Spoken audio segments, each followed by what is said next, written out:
A Dorothy le habían contado que las respuestas que buscaba se encontraban en el reino de Oz. También le advirtieron que sería un largo y pesaroso viaje, siguiendo siempre el camino de baldosas amarillas. Como nadie había hecho antes aquella ruta, la que iba a encontrar mientras caminaba era un misterio y debía estar preparada para superar los imprevistos que se acaeciesen. Tampoco nadie pudo contarle si existían cruces o bifurcaciones que la desorientaran, poniendo su instinto a prueba.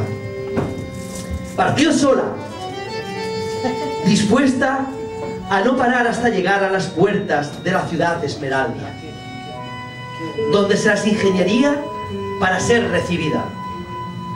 Para su sorpresa, al poco de caminar, se encontró ante un paisaje inesperado y diferente, y sintió un poco de miedo al comprender lo desvalidos que estamos lejos de un entorno familiar. Pero se concentró en las grandes baldosas de piedra amarilla que la conducían a la primera de las aldeas, y se internó despacio en sus calles. Cuando vio a sus habitantes, se quedó helada. Las aceras estaban llenas de personas que pululaban con la mirada perdida. Otras yacían sin hacer nada, como si nada les importase. Nada parecía organizado y el caos era total. La ciudad se desmoronaba y nadie parecía capacitado para poner remedio.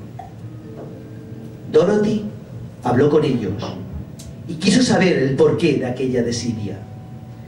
Nosotros somos tontos. En lugar de cerebro, nuestras cabezas están llenas de paja y somos incapaces de pensar. Nada podemos hacer.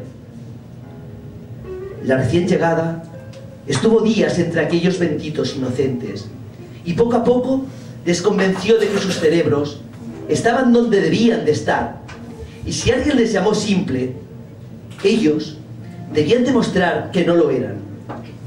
Para ello, para que aquello funcionara, les aconsejó que se echaran al camino y descubrieran si eran capaces de valerse por sí mismos. Tal vez, durante el viaje, se dieran cuenta de que nunca fueron tontos y de que sus ideas también podían ser buenas. La comitiva avanzaba a buen paso por la senda dorada y Dorothy controlaba que nadie se dispersara, extraviándose.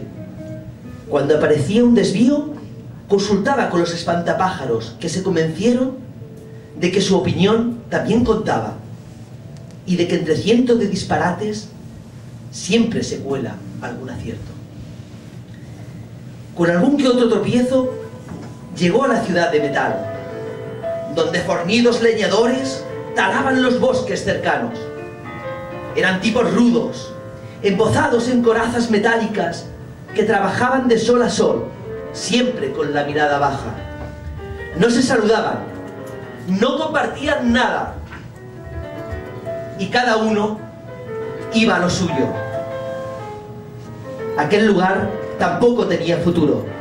Todo chirriaba en un ambiente tenso, sin afecto ni camaradería. Aquí nadie tiene corazón, por eso no congeniamos. Aquello entristeció a Dorothy, que reaccionando con desparpajo, sin pedir permiso, apoyó su oído en el pecho de uno de ellos y dijo: tum, tum, tum. Aquí suena algo. Yo diría que es un corazón que late. Bajo vuestro pecho de hojalata siempre hubo un alma bombeante que os hace iguales. Solo tenéis que escucharlo. Como tambores desbocados, los latidos de los leñadores llenaron el bosque, y en ese instante todos empezaron a compartir tareas, a contarse historias y a hacer planes conjuntos.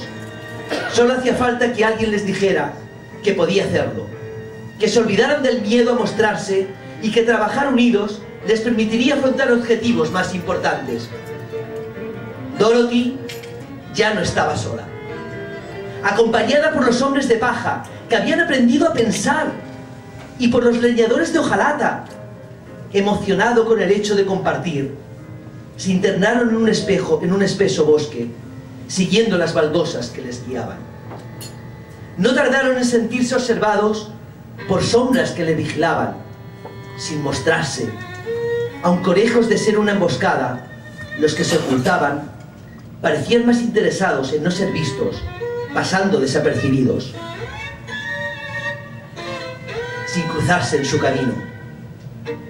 ¿Por qué no salís? ¡Quiero veros!, gritó Dorothy. Tenemos miedo, se oyó una voz tras la maleza. Aquí no tenemos valor, nos asusta lo desconocido. Es mejor que nos quedemos escondidos y así estaremos a salvo. Los hombres de hojalata siguieron las órdenes de los espantapájaros, se internaron en la espesura y convencieron a los habitantes del bosque para que se mostraran. Para su sorpresa, ante ellos, una gran manada de leones avanzó con paso tembloroso. Pasados unos días, los felinos comprendieron que su estrategia era un error. Ocultarse entre los problemas les impedía avanzar, convirtiéndose en súbditos de sus propios temores. La comodidad de su anonimato había sido su propia trampa. Primero maullaron y al poco ya estaban rugiendo como auténticos leones. Aquel era un curioso escuadrón de personajes singulares. Los primeros que siempre creyeron que sus ideas eran bobadas. Los segundos, incapaces de congraciarse con los vecinos, se sentían solos aún viviendo en comunidad. Los últimos, que se escudaban en las sombras para no tener que involucrarse. Y al frente de ellos, la buena de Dorothy y su ilusión por cambiar las cosas.